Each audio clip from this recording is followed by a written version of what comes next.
Those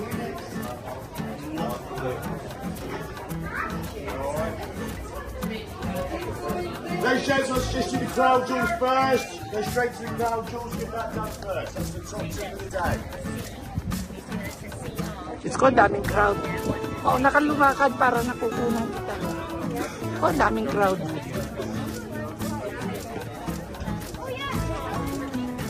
Ngayon, ito, papasok na kami sa loob ng tower.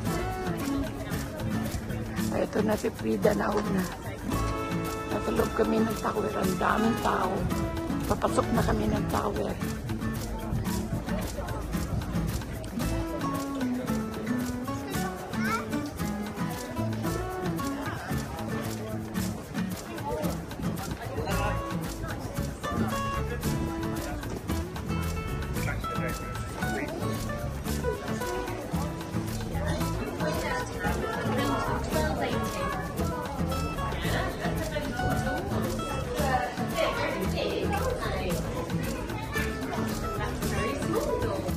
Pwede.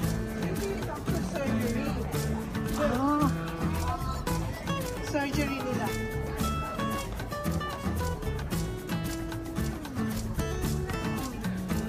Ito na ang kabuuan ng tower. Kabuuan ng castle.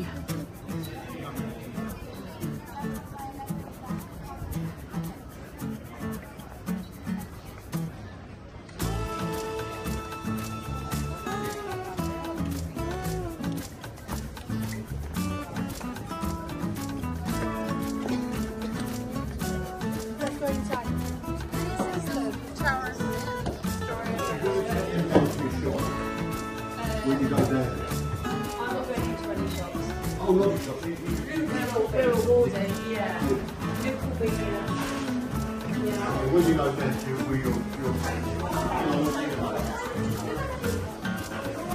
yeah.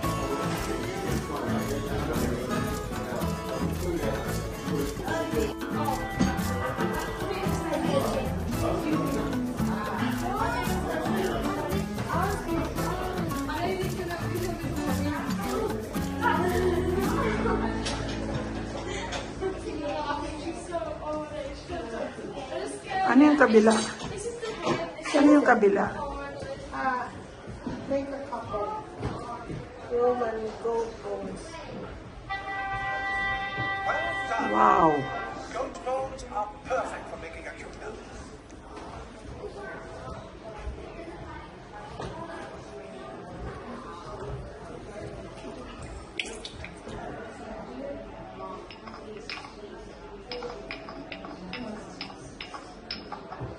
Water is added.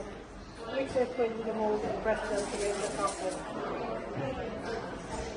Good. Before distracting okay. Eat all that fabulous Mauna ka. mythicus. Oh, look, I like this one. Oh, yes. Our popularly Presidium Regis. Love of the people is the King's protection. But it wasn't. Was it, Your Majesty? That's how they do it. Mind your fingers. Ano yan? Paggawa ng Ay, paggawa ng coins. Yung pera.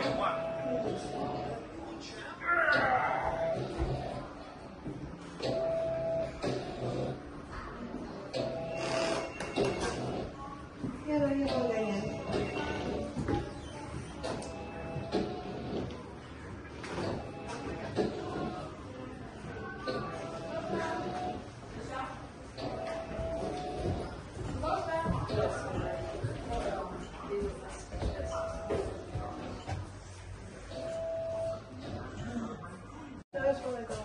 Ano yan?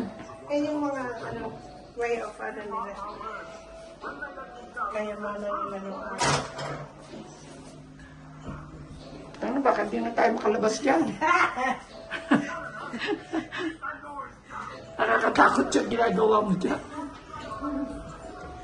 Eh, palabas na to eh. Yeah, yun lang naman yung sa iba naman tayo pupunta. Ah, tapos na ito. Oo, yan na yun. End of it. The end of it.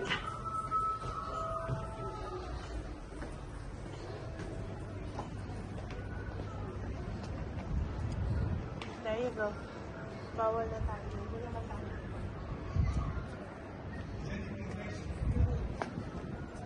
Ayan, sumabay tayo doon sa mga ano.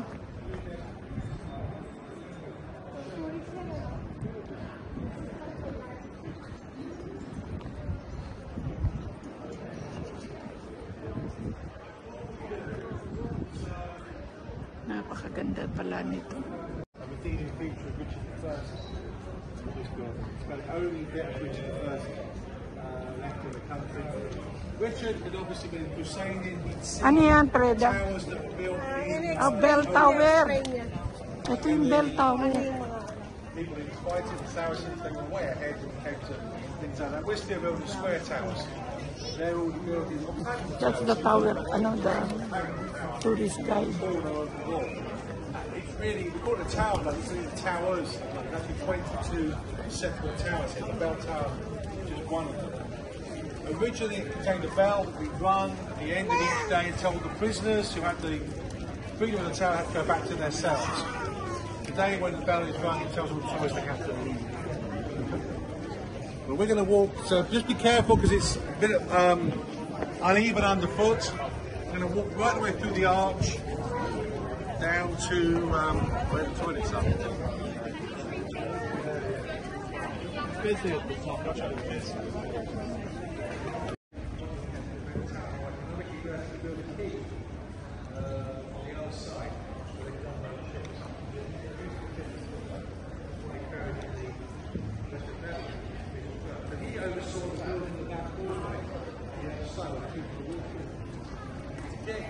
So they carve the tunnel and then suddenly it stops being a grand entranceway because you're going to go through a very dank, miserable looking tunnel to get in.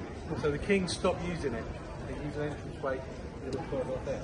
This became the prisoners' entrance.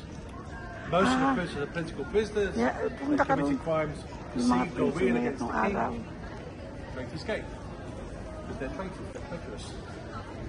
Probably the most famous person to come through this gate about 1553, late 1553, was Elizabeth, Princess Elizabeth. She has been put under house arrest by her half-sister Mary, who's become queen. She orders Elizabeth to be brought here to the tower.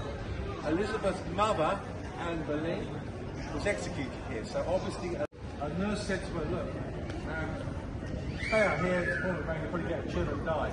Go inside, who knows what history's going to happen to you. So she did it reluctantly go upstairs, she went inside, staying inside the house arrest for 3 months. She moved to various other buildings during the siege of Mary died. There wasn't a tradition in that period. It's more than spent the night together. No doubt it was rescued from the ground. Elizabeth did that because of her dislike of this place, she never settled in the town again. Then it stopped being the royal resident. James the first used the deck, and he was silly. The last one to really use it as a resident. Technically, though, it is still a royal residence. People could say, don't know about the tower, it's fed up with this, I want to come with this tower up. He won't, because it's impractical. But he could go. His official name is His Majesty's Royal Palace.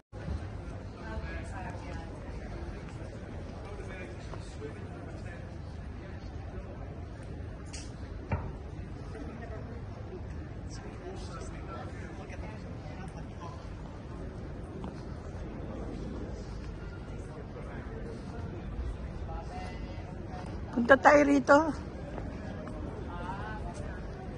Ano ito? Crown Jewels. Saan? Oo naman. Basta akyatin. Gusto ko makita uli lahat.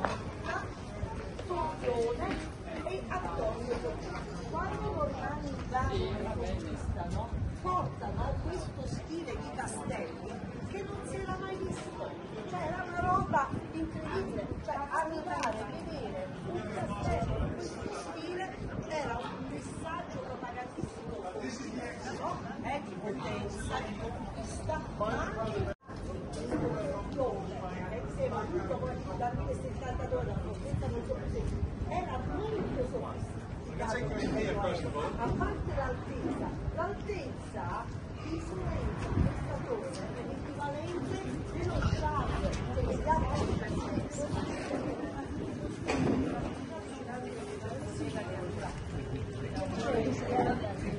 quindi l'influenza di efficacia antitectonica della cosa è di notevole importanza.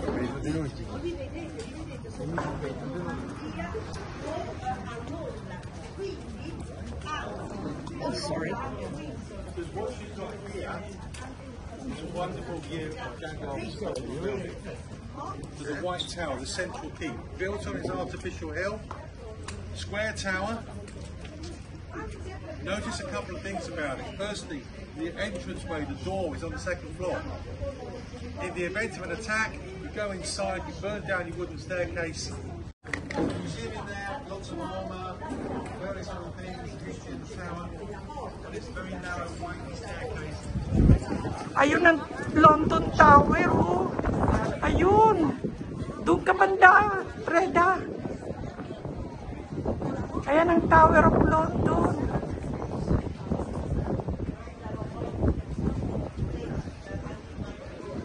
Halika dun, para makunan natin ang bumbu. Rida, doon makukunan natin ang... Oh, pero makukunan natin bandar yan. Wow! Yan ang very famous na Tower of London. Tawag nila London Bridge.